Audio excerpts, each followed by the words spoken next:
Carolyn Summers on August the 15th of 1995 at General Davis's home in Rockdale County, Georgia. The focus and subject of this interview is his student life at Georgia Tech. General Davis, thank you very much for having us here this morning. We're delighted to be here. Thank you. I'd like you to tell me your story, sir, if you will. From the beginning. From the beginning, I was please. born in Fitzgerald, Georgia, with both sides of my family coming recently from Indiana. Fitzgerald story is long, and I won't repeat it, but it is a Yankee town down south. Then, in an early age, I came to Atlanta. My family went through the horrendous flu epidemic in the 20s when all of us were in bed for a while. Then, through the second grade, through Georgia Tech, I was in Atlanta. Throughout my high school days, I was in ROTC, the Army ROTC at Tech High School, and I think the fact that I went to Tech High School showed my interest in technical things and probably led me towards Georgia Tech. I skipped a year after high school because I had no money. Set up a business out on Lucky Street, sold hamburgers for a while and went broke, and got a job with the Lee Baking Company making Parker House rolls. And all the way through Tech, that was my living, Parker House rolls at Lee Baking Company out on Moreland Avenue, where I would roll the rolls while studying my calculus cards on the side, get home at 3 o'clock in the morning and make 8 o'clock classes. So it was my weight went down to about 110, I think, during that time. But I arrived at Georgia Tech totally committed, one, to the ROTC, which I had really liked and had excelled in. And I was going to be a mechanical engineer because in my early years I was familiar with some people. One was a railroad engineer, had nothing to do with mechanical engineering particularly, but I went my first two years I was in general subjects, but during my second year I became more acquainted with chemical engineering and shifted to chemical engineering. We lived at various places, Morningside, Buckhead, Vinings, Georgia. I lived in Vinings when there were 5 houses there, and now I can't find my way around in Vinings. I rode the streetcar to school. So you were a commuter the entire time? Yes. Yes. In my senior year, I finally got together enough funds to buy a little Whippet Roadster automobile for $25, build a sail on the back of a cracker box. That's the way things were done in those days, and I could drive to school and drive to work. My favorite professor, I guess, of all was D.M. Smith, the old calculus fellow. He was a challenging man, demanding. Perfection was his goal, and it was interesting that I met for the first time a close friend to become Manuel M. Cortez from Mexico. Cortez had gone through New Mexico Institute in high school, had come to Georgia Tech. His father worked for the Mexican Railroad, modest means. He didn't have enough money to go home holidays, so he would stay with us. But he was brilliant. His notes from D.M. Smith's calculus class, he went home and converted into a textbook for the University of Mexico, became a mining engineer, then he built roads and bridges, and then he built buildings, and became a truly remarkable multimillionaire as time went on. He established cattle ranches up in Guadalajara where he ran 15,000 head of cows. He established a silver extrusion plant where he made parts for the space program. One time he was visiting here with a bill from Westinghouse for $140 million worth of parts from his... He's recently, the last 5 years, has built the largest bearing factory in the world to furnish bearings for all of our major bearing manufacturers. And a remarkable fellow, yeah. And he became your friend while you were both students? Yes, he lived in the dormitory along with another of the triangle, Edward Patton, who built refineries for then Humble and Exxon around the world, and finally he was in charge of the Alaska Pipeline. The consortium that built the pipeline was Ed Patton's baby. They named a big bridge after him up there. We were very close. Those two roomed together, and I was kind of a frequent roommate because I lived in town and I needed to hang out while I was there. So the three of us for the last 2 years were very, very close. And all of you disciples of D.M. Smith? Oh, yes, that. And Patton was a chemical engineer, so we shared classes. Cortez was obviously a civil engineer because that was his interest. And one other feature of Cortez, he stayed an extra year, and he became a tutor for the football players. He was helping one player whose grades went up, and the coach, I guess it was Alexander at the time, said, I've noticed that your grades are going up. He said, yeah, I got a tutor now. So they got Cortez to tutor the whole football team. And subsequent years, we'd go to a reunion, and the football players were all centered around Cortez. I couldn't figure that out initially until I realized he had been their tutor during the days at school. Can you describe D.M. Smith to us? What was he like? Physically, it's difficult. As I recall, he was a modest height, pretty hefty fellow with a steely eye that looked at us and told us we were wrong many times. And he had some amusing things that he would tell us that in the middle of an exam, you know, they had a whistle back in those days to mark the end of class. A whistle would go down at the steam plant. And he said, this boy, he calls all boys, this boy was going great, and all of a sudden he stopped and wrote down the word whistle. So you don't get any credit for whistle. So that was a typical D.M. Smith approach to that class.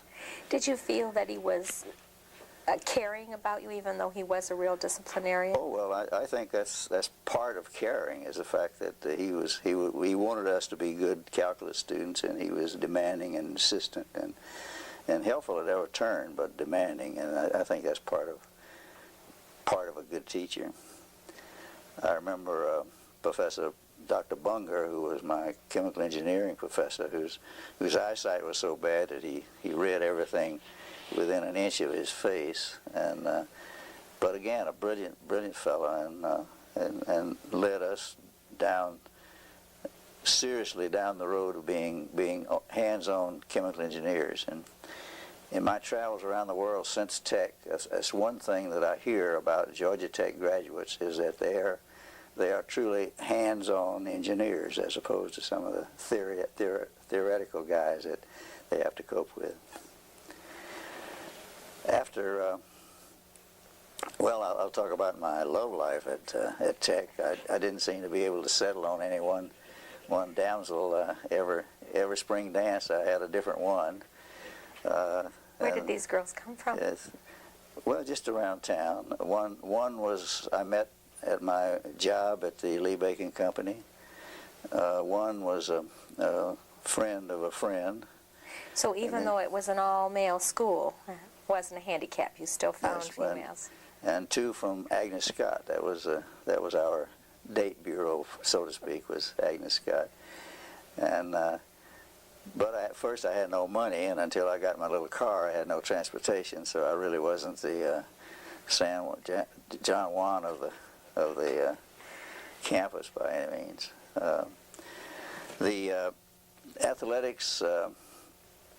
In high school, I had been a wrestler and a cross-country runner, but at Tech, I really had no time for any much athletics. I did do a little wrestling, and you did? Yes. Did we have a wrestling team at that time? Well, it really wasn't a formal team. We just had a group that did a little. And of course, that's a sport where you can work in your own weight, so that's probably why I could do that. Because you were a little guy then, wasting away at the bakery. Losing weight, yes. In fact, I had difficulty getting in the Marine Corps because I caught a bus to go to Charleston for my physical exam after had applied, and I'd seen ahead of time that I was short of weight. I went to my family doctor, who put me on bananas and beer, to the consternation of my family, which was teetotaling against anything alcoholic. That put on a few pounds. I caught the bus, got off in Augusta, and had a sandwich at the local bus station. And before I got to Charleston, I was ill, and I lost some more weight before my exam. I drank loads of water. I asked the examining doctor to weigh me first. He wouldn't. I had to lose some before he would weigh me. But I got a waiver and got in the Marine Corps, but weight was a serious problem. Tell us about your ROTC experience. ROTC was really something that I somehow went for. I was on the special drill team in high school. Had to get to school an hour early in the mornings to do our thing. I was in infantry, ROTC, had fine instructors. I remember Colonel Edmund Lilly was the chief instructor there. I made A+s throughout my career, so naturally I liked it and went for it. I became a company commander, and my company won the drill competition, and so it was a really something that I appreciated, and it probably led me into my Marine Corps career, because just before graduation, I had been awarded a teaching fellowship at the University of Tennessee in elemental phosphorus, and the money fell out just before graduation. Colonel Lilly suggested that since there were no jobs, that I try the Army active duty for a while. They had the Thompson Act, which would give you 5 years, but then he said, there's a better deal down at the Navy ROTC. They're offering one Marine Corps regular commission. Why don't you go down there? Well, with my Army ROTC background, I was better qualified to compete for that than the Navy ROTC, which was primarily ships and guns. And so I won the one Marine Corps commission that year, and went off to be a Marine. So the Marines were inducted through the Navy program? Yeah, we call the Navy our mother service. The Navy Department has Navy and Marines, and so the Navy ROTC was primarily for Navy, but they also had a Marine instructor down there.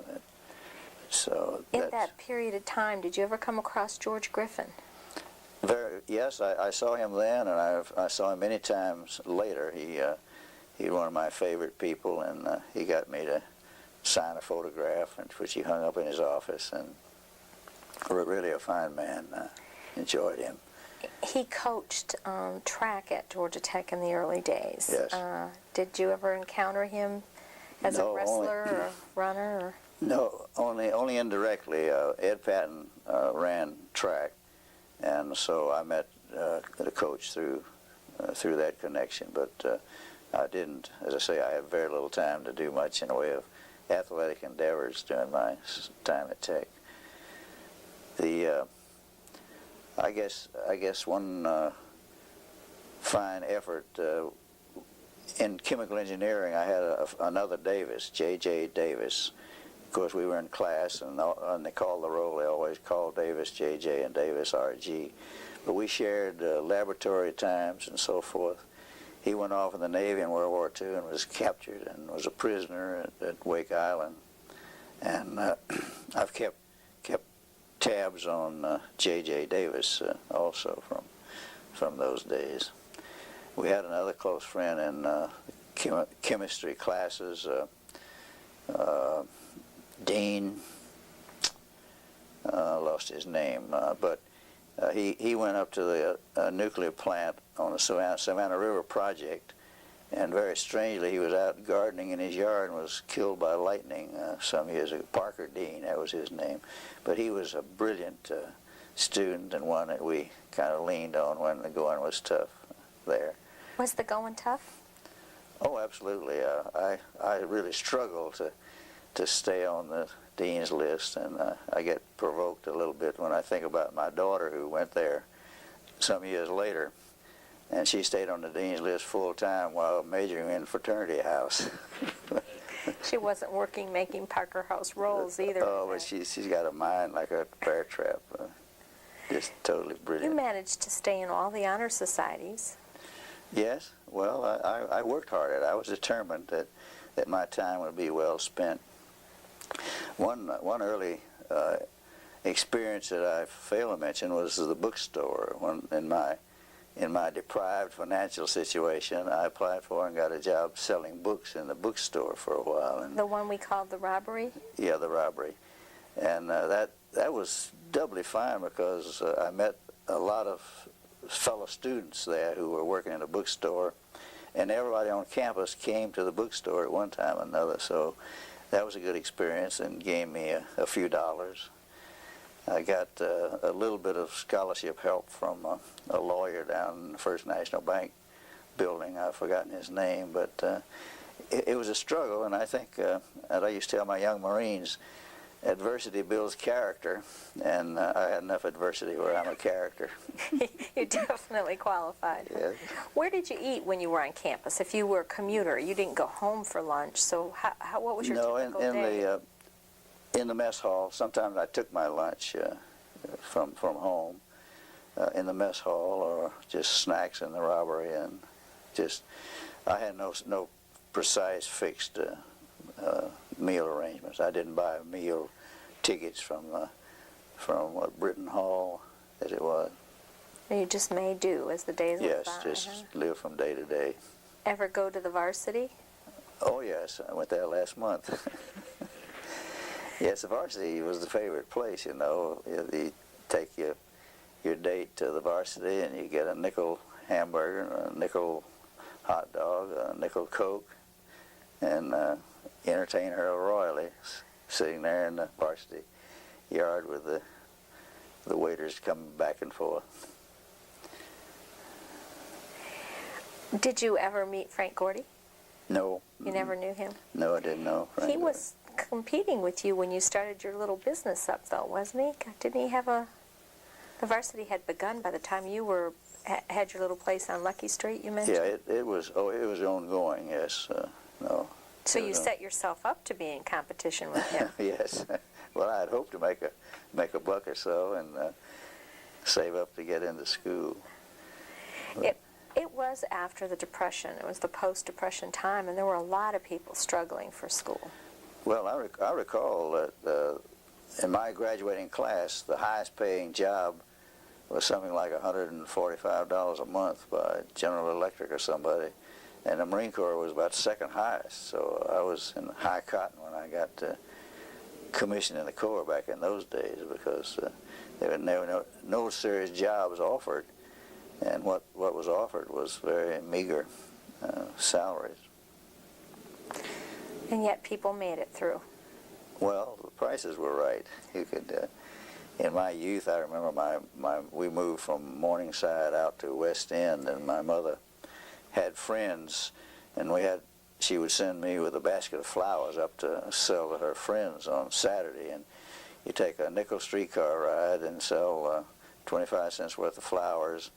Go back through town, stop at a movie, and have a 5-cent movie, a 5-cent Coke, 5-cent hot dog, and you had a big day for a quarter. Unbelievable now, isn't it? Yeah, that anyone would even buy your flowers is unbelievable now. Oh yes, well, for a nickel or a dime, I guess they. But so there were ways to be creative to. Well, you had it. It was a struggle.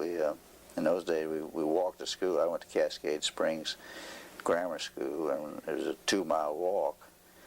And the happiest day was when the teacher, who had a little touring Ford automobile, her car would break down, and we'd push it up the hills, and we could ride down the hills on the running board with the teacher. And she was always kind to us on that day. So it was a rough, rural, rustic life that I was brought up in. Tech time since, I have a daughter, as I mentioned, who went there, and her classmate, who's now Wayne Kerr, a dentist in Conyers, went there.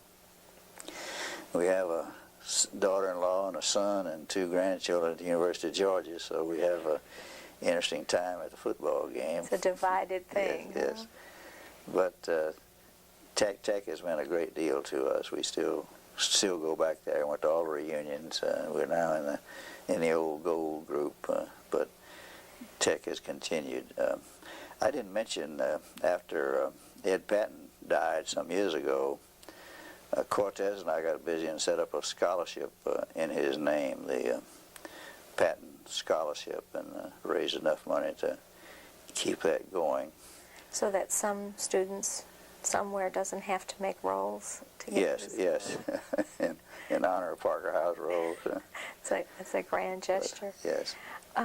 Let's go back to when you were on the campus. Had you ever attended any sporting events before you became a student, or was when you came to campus the first time you ever went to any of the sporting events? No, I had been about twice. I had my father had taken me to a football game, and I had been out to watch the after the Rose Bowl. I went out to Rose Bowl field just to see that, and but my visits to Tech were very, very minimum, and So I really. Once you were a freshman, then did you wear a rat cap in those days? Oh, absolutely, and the dorm next to the administrative Knowles was the freshman dorm, and that's where I hung out with my new friends. So do you remember going to the early games? Oh yeah, we sat there in the bright sun with our rat caps on and gave a big yell. And how was Tech doing on the field in those days? Do we have a good team? It's I remember. Let's see, I'm trying to remember some of our classmates. Shivington, Stumpy Thompson was about that time.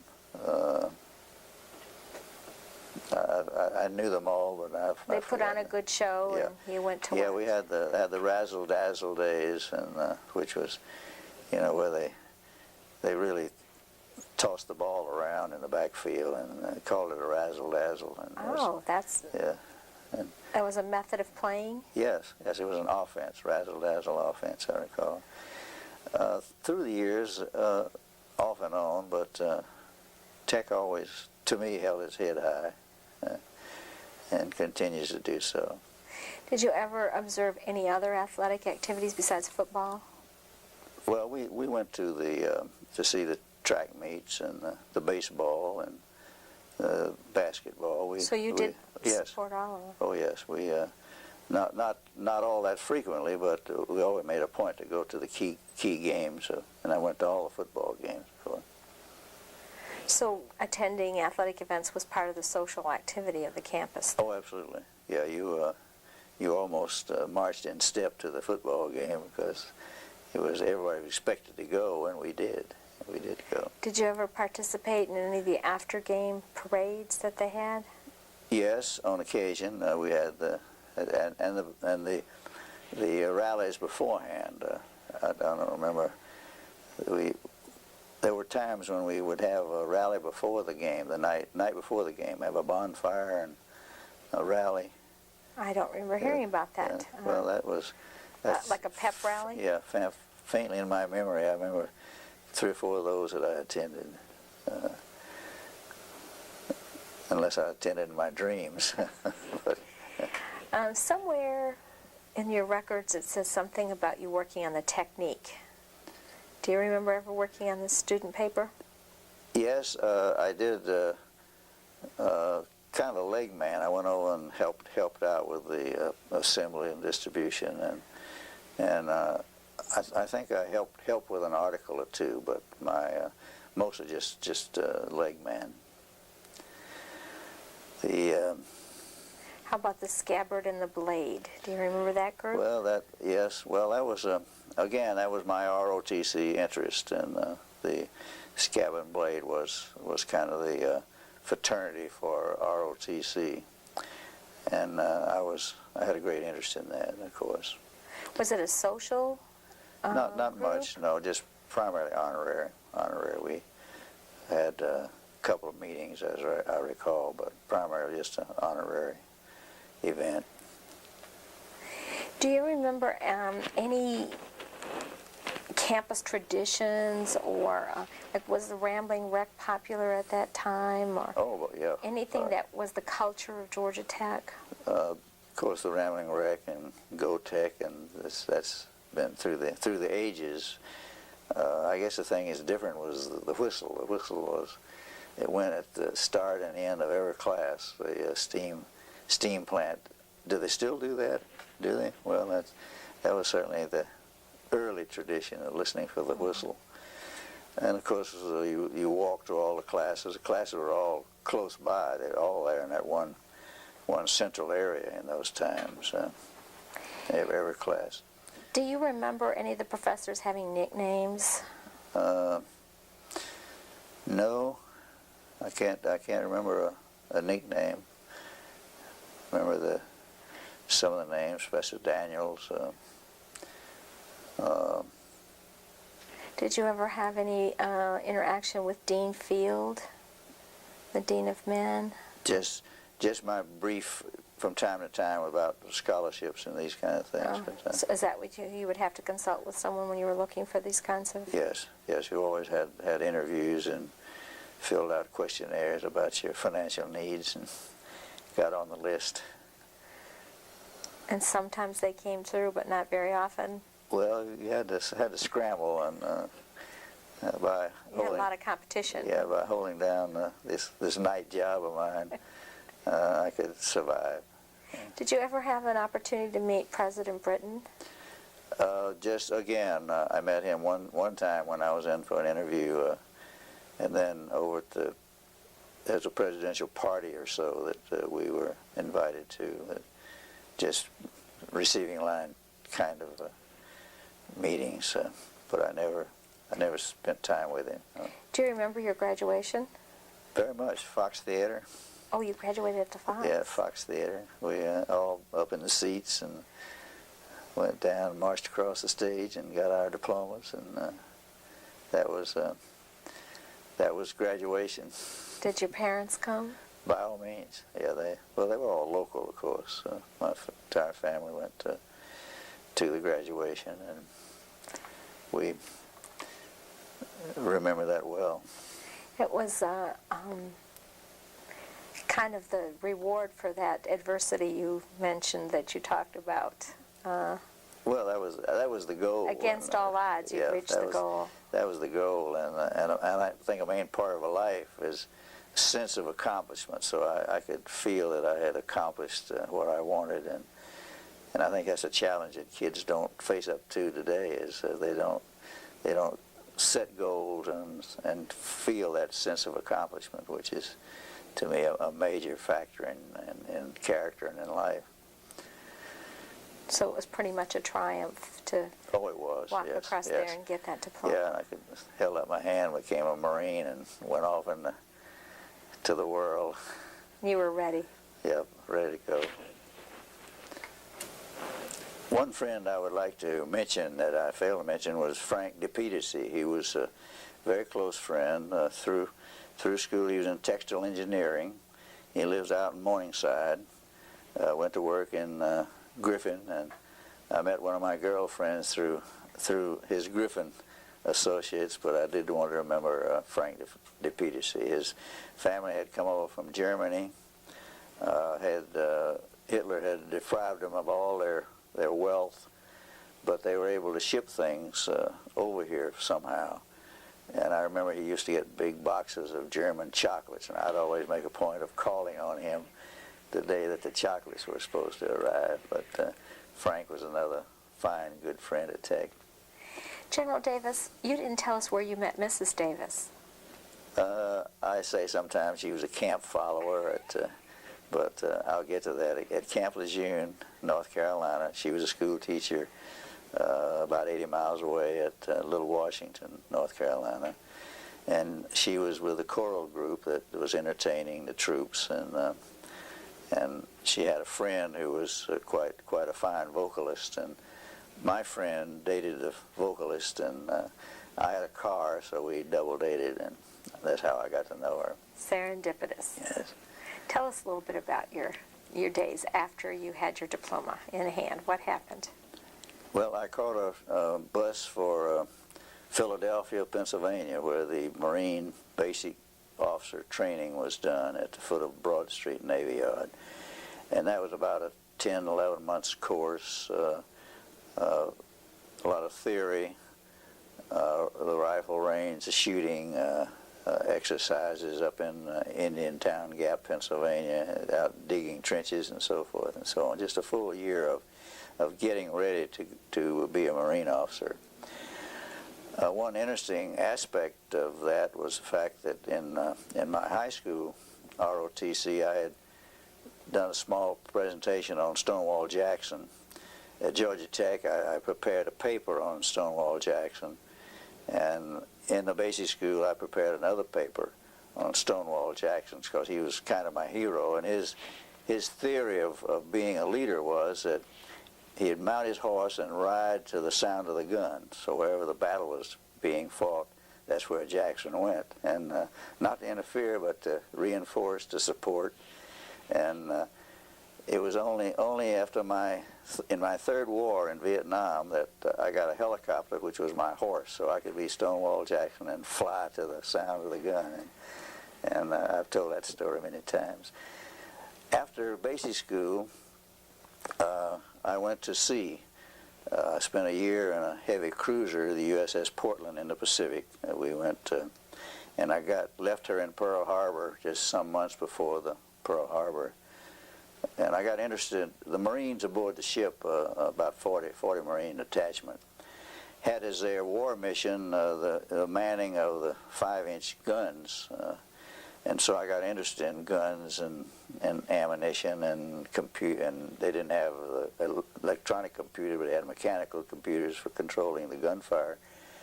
And so I put in for a school in Quantico, Marine Corps School, Quantico, Virginia, near Washington, where they had what they call a base defense weapons course, which is primarily about guns and ammunition and surveying and this kind of thing. But halfway through the course, I recognized that the mission of this unit would be to be parked on an island somewhere in the Pacific, kind of lost. And so one of the great Marines of all time, Chesty Puller, was my company commander in basic school, and he's now an instructor on the course. And I went to him and said, that time, Major Puller, I don't think I want to do this. I want to change to something more Marine-like. And he said, well, at one job down in the 1st Marine Division in Cuba, they just formed in the 1st Division before the war started. One job down there for an anti-aircraft officer, and this has not been applied for, so if you want it, you got it. So I got out of that base defense business over into the Marine Division, where the real war is fought. And again, Providence kind of moved me in that direction. We went to Cuba. Just as an aside, as we arrived there on a ship of young Marines who were just joining up, and we had measles on board, and we got quarantined for weeks after we got there, and we spent the whole time digging latrines and so forth. But in the process, the time went by, and we were headed back to the States, and got into one of the old transport ships and found a little bunk room for the officers, and it had a porthole, so I moved in and seized the bunk by the porthole where I'd be more comfortable. And I was half asleep, and two old lieutenants came in and were grousing about who is this young upstart here who's got the best bunk, we're going to throw him out of there. And I knew the two guys, and I knew that I was senior to them about 3 months, and so I got up and said, well, you're welcome to come in here if you like. Said, I want you to keep this place clean. I don't want any problems out of you. And they were totally taken aback by this when they finally learned that I was a little senior to them. Back to Quantico, where we lived in tents for a while as a anti-aircraft group. then to Parris Island for more training. In the meantime, Camp Lejeune, North Carolina, was being constructed as a new camp. And we moved in there again in tents, and the 1st Division was fleshed out into a full-blown fighting outfit. We added to our anti-aircraft, we added the anti-tank and so forth, and expanded into a battalion. And it was we were just getting lined up when the bombs fell at Pearl Harbor, and then we You probably remember exactly where you were. Oh yes, I was in a tent, in a tent when it came on, and we stayed up the rest of the night listening to the radio. But we immediately started packing to go overseas because the Japanese had moved down through China, Malaysia, into New Guinea and the Solomons, and were posing a serious threat to Australia and New Zealand because their main forces were over in the Middle East fighting Rommel. And so our division was immediately packed up and shoved out to New Zealand in commercial ships. We were reloaded, and Japanese were building an airfield on Guadalcanal, which posed a threat to the shipping lanes, and so we were launched in there. Fortunately, the only troops on Guadalcanal were the labor troops, so we got ashore. But then the Japanese made an all-out effort to evict us from their airfield for the next 6 months, and they sent their entire navy down there. There are 43 ships in the bottom of the ocean just off Guadalcanal now. National Geographic has just run a series on that. Drove our Navy off. The Navy abandoned us finally. We had no food except some captured Japanese rice, and interesting that I was at that time a battery commander of the anti-aircraft, and I went by the little field galley, and I noticed a big bowl of rice with all these black specks in it. I asked the cook, said, "Why do we have all those bugs in the rice?" And he said, "Well, that's the only protein we have." So we put up with that, yes. So then after the month of October there, the Japanese Navy moved in, and they shelled us all night, and the bombers came over every day. I had a close friend, Marine aviator, who's a Medal of Honor fighter pilot, told me one day that those bombers made a mistake of coming at the same time every day. So the fighters would get way up above them and then dive down through the formation, and they had 2 fighters always assigned to get the guy on the left flank. And this destroyed their formation, because after a few days, the guy on the left flank would always close in or duck down under or something and break up the formation to keep them getting shot down. So that was an interesting tactic. But we got bombed and shelled for 31 straight days. And I remember in the Beirut bombing, where we lost 250 Marines from a car bomb, I remember our days when we were bombed for 30 days. We had no casualties because we had little 2-man trenches, and they just never hit one of those. Now, if we'd been collected up in a hotel like in Beirut, we'd all be dead, but that's a difference in a deployment that's people need to realize. Then we held the Japanese off. They put many ground forces in there to evict us, but we held them off primarily because the Australians who had owned the Solomons had trained a lot of native scouts, and the scouts would go out in the jungle and in the mountains and find the Japanese, tell us where they were, how many, what they were doing, and so we could consolidate our effort where the Japanese were going to attack. And that's the only thing to say. We could not have protected that entire airfield without that kind of a... And the Australian in charge told me recently how he trained his scouts to count. He'd give them a handful of rocks in the left hand. Every time they saw 10 Japanese, they'd put 1 rock in this hand. When they come in, he'd count rocks to see how many Japanese they had seen this. But that saved the ground battle, and then we were full of malaria and dysentery. The Japanese would attack piecemeal and just be totally destroyed, and then take us a few days to get the bodies buried, and so the flies were just overwhelming, and our medical ship got sunk, so we had no, in those days, quinine for malaria. I had 2 kinds of malaria, and so we went to Australia to recoup. After 8 months, finally got enough of the malaria out of our systems and cured from the dysentery, and back up in the New Guinea and Cape Gloucester for the next campaign. And then at Cape Gloucester, I ran into my friend Chesty Puller again, who was a new regimental commander.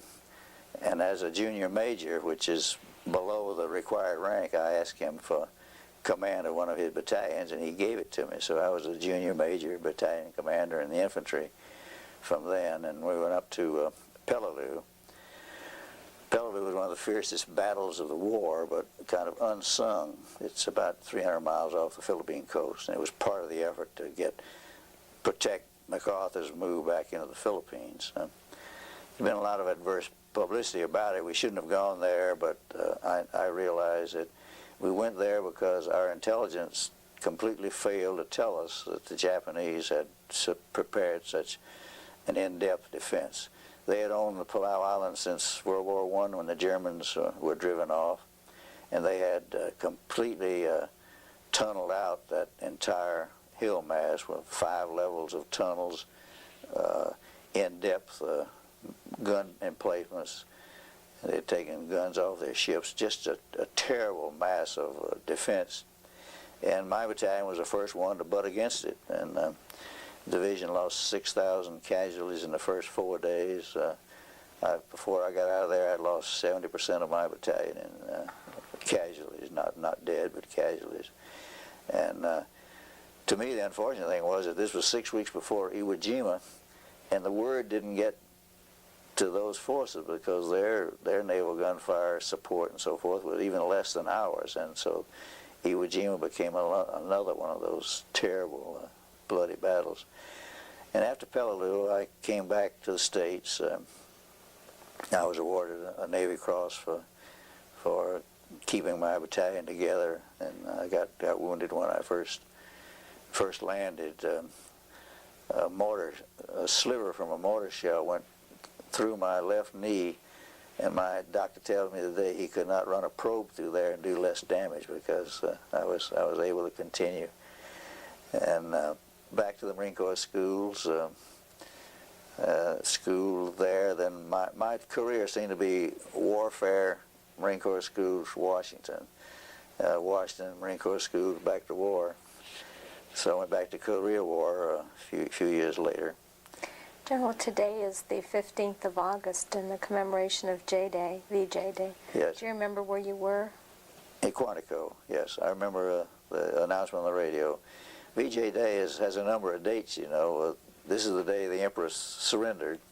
Then they signed papers on the 2nd, I think, because the official VJ Day, I was supposed to go to Hawaii for the 2nd of September, but I'm not going. I've been a number of times, and the need for me was reduced, and so I'm not going. But I do remember that, and I remember also spending some time with the commanding general at, I guess he's number 2 general at Peleliu, was someone I'd gotten to know, and we wrote the history of our action at Peleliu while I was at Quantico, and I've been unable to find that recently since we started thinking more about Peleliu. I went last year. I went out to the 50th anniversary of the Peleliu landing, and I've got a tape now of Peleliu and our revisit.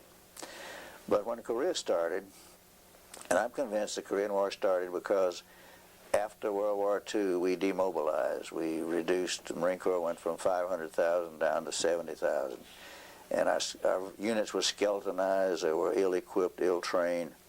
We were not ready.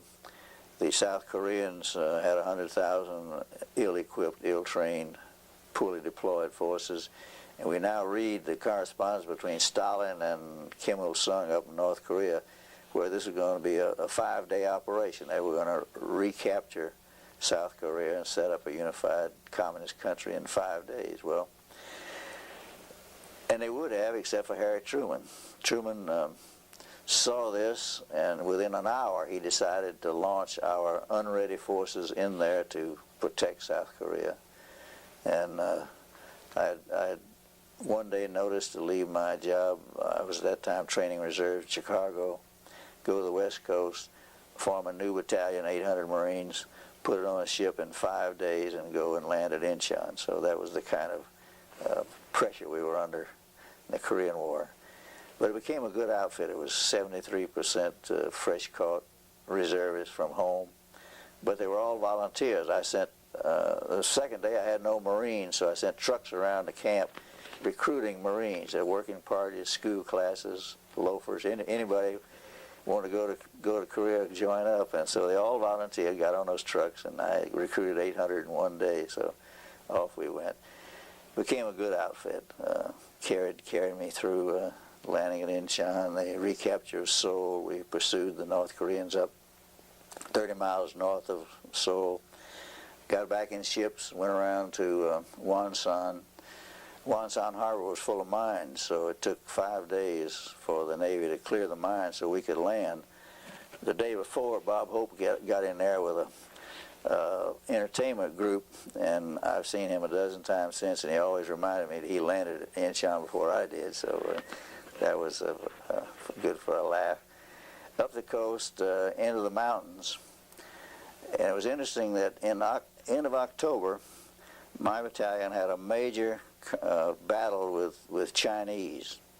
Now this is 150 miles below the Yalu River, and this is where MacArthur was brilliant at Incheon, where he destroyed the North Korean army, but then he scattered our forces all over the north in such a way that we got in real trouble.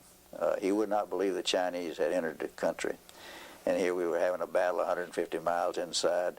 His staff came over from Tokyo. I showed him 100 prisoners, 600 dead Chinese, and they still convinced it was just some kind of a volunteer force with the North Koreans, and so he still launched us all over the mountains and got us in trouble.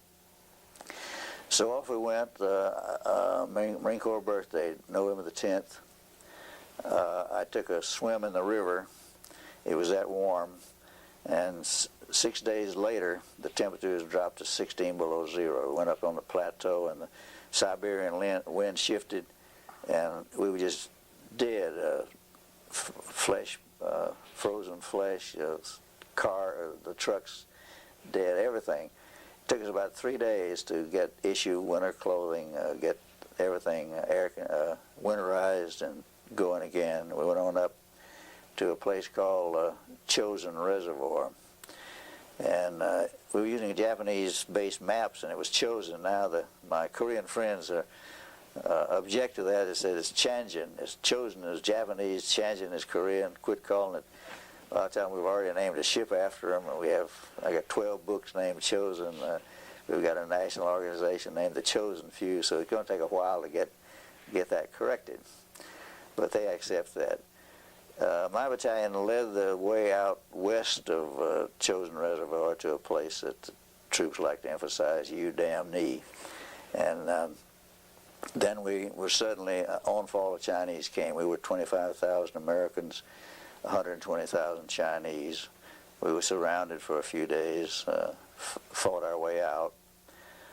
We had our two main forces were divided by a pass where we had a Marine Rifle Company defending the pass, and they got under attack by a Chinese regiment, and after 4 days, several efforts to rescue them became my assignment to go to rescue them. And I'd been over the road. It was a little narrow 12-foot road chiseled out of the side of a cliff, and it was impossible, so I chose to go back through the mountains and come in from the north side in a mountain overlooking the company and rescued it. It was a 3-day ordeal.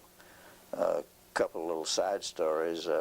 One of my companies had been cut off and chopped up a bit, and I was out rescuing them one night, and we were pulling the casualties out of the lines, putting them on trucks to haul them back to the medical facilities.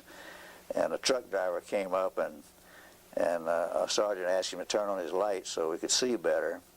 I was up on a boulder kind of directing traffic, and a fog bank suddenly came in, and the driver told my wife this story later, said, when my truck lights came on, I saw someone up on the boulder, and I asked the sergeant, who is that? Oh, I said, old man, that's Colonel Davis. He said, look, he has a halo. We're going to get out of here. And that word passed all around. I'm convinced that Providence was on our side, because I got up in the mountains and got down in a Chinese hole with my map and compass and poncho and a flashlight to figure out our route. I got up. I couldn't remember what I'd done down there. It was so cold. The artillery said it was 26 below zero. We were in the mountains where with the wind my brother-in-law, who's a weather prophet, says it's 75 below zero wind chill. I didn't know you could survive in that. So I couldn't remember. So I got back in and came out with an azimuth.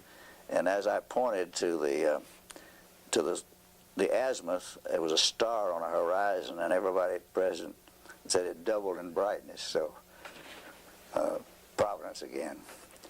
And off we went. We did this trek through the mountains, had fighting off the Chinese, and my Marines gained for me the Medal of Honor on that trek when I rescued the company, opened the pass so that our forces could get back together, fought our way back to the coast, and got evacuated along with 100,000 Korean civilians who were trying to escape the communists. And throughout Korea now, I'm as much a hero for that as anything else, helping to get those civilians out. Then back to the States after a year, and again Quantico and Washington, and I did have one tour in Europe during this period. I had gone to the National War College, and I had served a little time in intelligence, so I went to Europe and served as the intelligence analyst for the European theater for a short time. Promoted to brigadier general, came back, ran the Marine Corps' manpower program for a while, and made a trip to Vietnam. Then later on, when after the Vietnam War got started, I went out in '68 and spent a year as a division commander in the northern province of South Vietnam. There we, for the first time, it took 4 years to get our forces into Vietnam, compared to only 4 months to get them into Persian Gulf, and that was the difference between the two wars. But with the forces there and all new helicopters, everything, Providence was on my side again, because I launched out and cleaned out all the mountain areas and everything to the amazement of everybody. General Abrams thought that was the greatest thing that he'd ever seen happen, and so wrote it on my fitness reports. But then after that war, I went back to Quantico to teach students for a while. Became the commander at Quantico with development and education command, and from there I went up to 4 stars to be the assistant commandant of the Marine Corps. And then I retired to come to Georgia to, for a while, run the State Chamber of Commerce as executive vice president. Then I got involved with land development with a family corporation. This, what you see here, is part of that. And then in '87, President Reagan put me on the memorial board in Washington. So for 8 years I've struggled to get the memorial built and dedicated, and it's the first project I've ever had where everybody says it's good. Even the Washington Post thinks that memorial is great, and the New York Times thinks it's great. So I feel a sense of accomplishment on that part. Your Georgia Tech degree has taken you a lot of places, General Davis. Yes. It has indeed. Yes. None of this really was the chemical engineering that you studied. No, I've said many times that when we were at Camp Lejeune initially, World War II, there was a report of a German dirigible heading our way, and we went out and set up our guns, and I had to build a bridge through a swamp. That was the only engineering I did. And the other was when I ran a gas mask test in a gas chamber. That was the only chemicals I did, so I really never had a chance to use my chemical engineering. But what did you use from Georgia Tech then? Was it the discipline? Oh, absolutely. I think the discipline, the hands-on. I felt that I was a doer. I could do things and get things done, and also my personal relationships at Tech were such that I could apply those at all times. I was always felt a need to be where the action was, be with my troops, supporting them and seeing that they won. This kind of an approach. I think that's all part of the Tech background. So it was an important thing for you to have learned early on. Oh, absolutely. To build your whole career on. Yeah, if I'd been a liberal arts guy, I probably wouldn't have gotten on with the job that I had to do.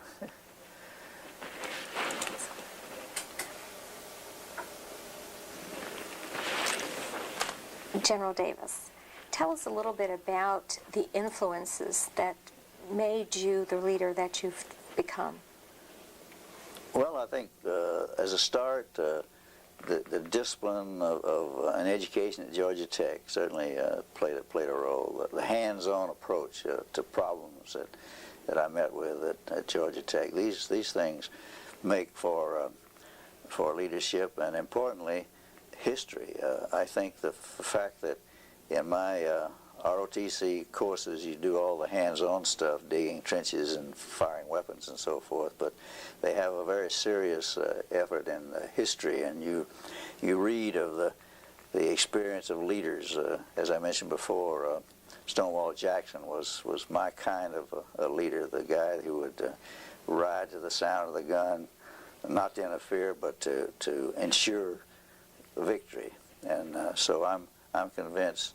In my leadership, I had fine role models in the Marine Corps. Chesty Puller would say to me, said, we don't have wars very often, so you're going to be graded on your performance between wars, how you conduct yourself, how you look, how your uniform looks, and those things are important. But at the same time, you need to study the experience of others in the war. And then he would say also that if you take care of your Marines, they'll take care of you. And he meant by that if the Marines in my command, I should know them, know their background, know their problems, know their successes, and be a leader in real terms.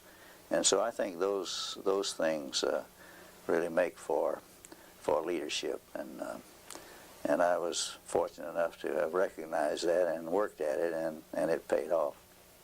Those very same lessons apply to any phase of life, don't they? Not just in war. Oh yes. I think the principles of leadership are there, and also, as I mentioned before, adversity builds character in a real way, and I'm afraid that too many of our young people today are not having enough adversity to build the kind of characters they need for the future.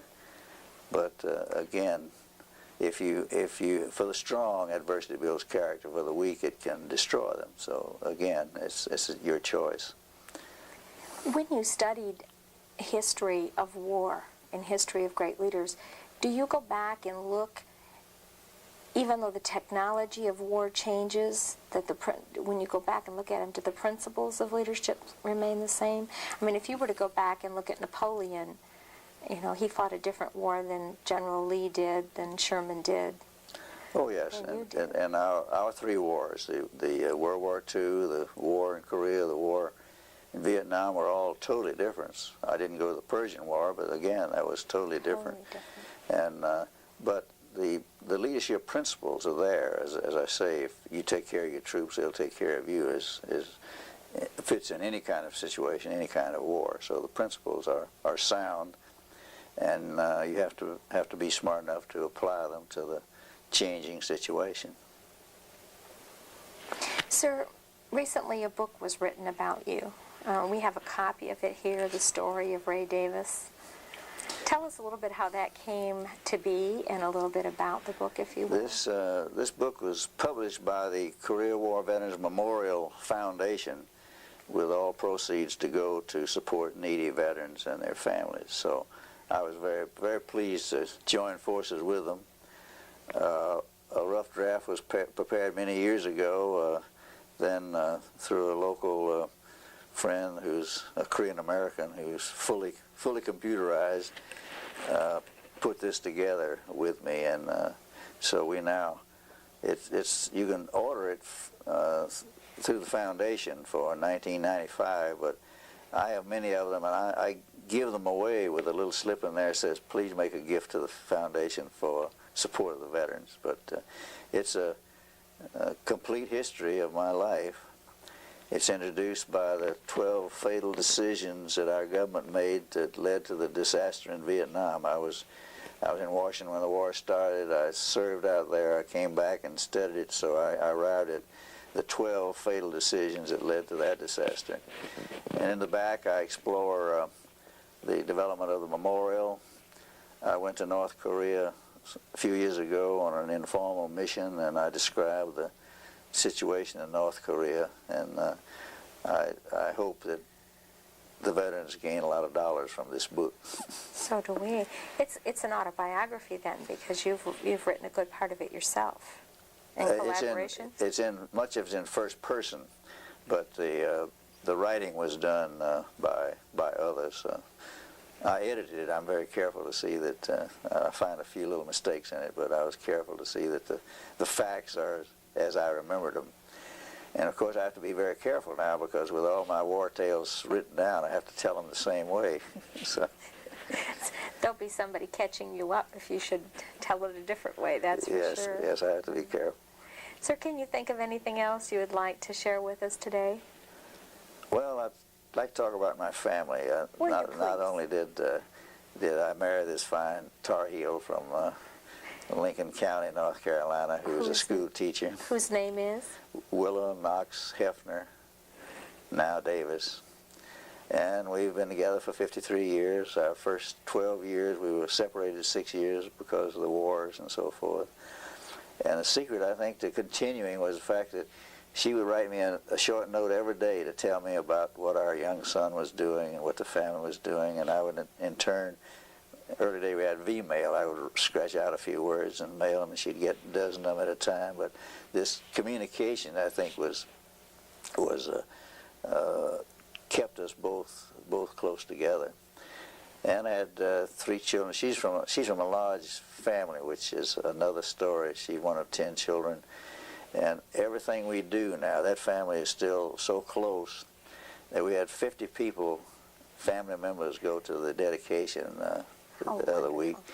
We had the same group go down to commission the ship. Everything that happens, it's a total family group. It's the most loyal group of people I've ever been around, and it's been a great deal to all of us. We're very, very happy with our family. I have 3 children, their spouses, 7 grandchildren. Little 6-year-old is enslaved me and tells me exactly what to do. And we're just totally happy family-wise. That's a wonderful story. It really is.